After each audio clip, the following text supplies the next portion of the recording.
So we're given the limit as x tends to infinity of two integrals from 1 to x. One's in the denominator, one's in the numerator. Our first integrand is alpha cubed times the natural log of alpha squared divided by alpha plus the absolute value of sine of alpha, d alpha. And then the lower one is gamma squared times natural log gamma. So this looks kind of ridiculous, but there's one trick we can do that is actually really smart and will simplify this a lot.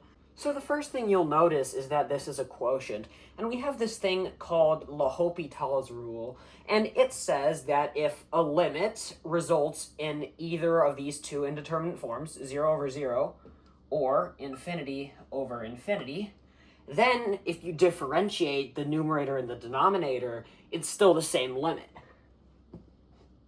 And you might be thinking, 0 over 0, if things are both approaching 0, can't we just say that's 1? The answer is no, because it depends on the rate at which the numerator and the denominator approach 0. Same thing with infinity. This is not equal to 1. But we can use L'Hopital's rule to actually evaluate the limit. So looking at our numerator and denominator, we need to see if this is a valid situation for L'Hopital's rule. So this either needs to result in 0 over 0 or infinity over infinity. This integral right here, we have a very rapidly growing numerator. Alpha cubed times the natural log of alpha squared. This grows with alpha cubed, and natural log of anything as the thing goes to infinity goes to infinity also, and since this is actually the squared, it actually grows twice as fast. And our denominator right here, we have alpha plus absolute value of sine alpha. This oscillates around from 0 to 1, and this grows just with alpha. And you can clearly see that this thing at the top is going to dominate. Now, we're not actually evaluating to limit it, but we can see that this will go to infinity. If the integrand goes to infinity as the value of alpha goes to infinity, that means the graph's going to look something like this. The area under the curve will increase as you go further along the axes, in this case our alpha axes. So if the area under the curve that we're measuring is constantly increasing, because x is going to infinity, then we're going to get in more and more areas. So this diverges to infinity. And the same thing with this, especially since there's no denominator here, this is just going to grow to infinity as well. But you can kind of visualize that this would be at different rates, which is why you can't say this is just equal to 1, because it goes to infinity over infinity. So therefore, we can apply L'Hopital's rule. And so we're just differentiating the numerator and the denominator. And if you know the fundamental theorem of calculus, you know that if we have an integral from a constant to some variable, and we differentiate that, we just get our integrand evaluated at said variable. So this is going to be the same thing as the limit, as x tends to infinity, of this integrand evaluated at x. Divided by, this is going to be the same thing, gamma squared times ln gamma, but we plug in x. And for analyzation purposes, let's go ahead and rewrite this a little bit differently. The limit as x tends to infinity. Now we can use a property of logarithms to rewrite this term right here as 2 times the natural log of x. Let's go ahead and do that.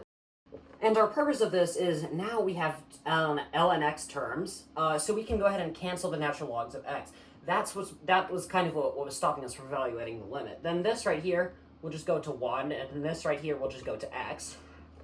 So our new limit is just going to be, and let's go ahead and divide the numerator and the denominator by x, because look what we obtain.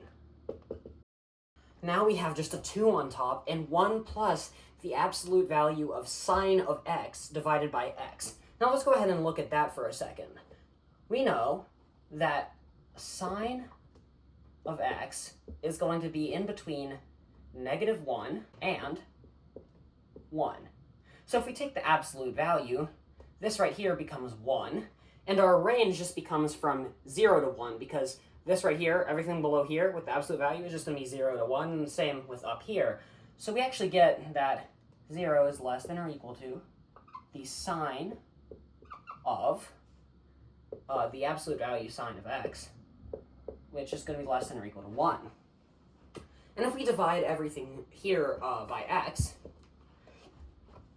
we get 0 is less than or equal to the absolute value of sine of x over x, which is less than or equal to 1 over x. And if we take this as x goes to infinity, then this, well, stays 0. This we'll write out. And this will also go to 0. So by the squeeze theorem, this thing right here is going to be equal to 0. And this makes sense because this thing kind of just oscillates around while x grows indefinitely. So that's obviously going to dominate. This was just the formal way of showing it. So this term right here is just going to go to 0. So our limit evaluates to 2 divided by 1 plus 0, or 2 over 1, or 2. So this original insane expression simply evaluates to 2. I think that's pretty cool.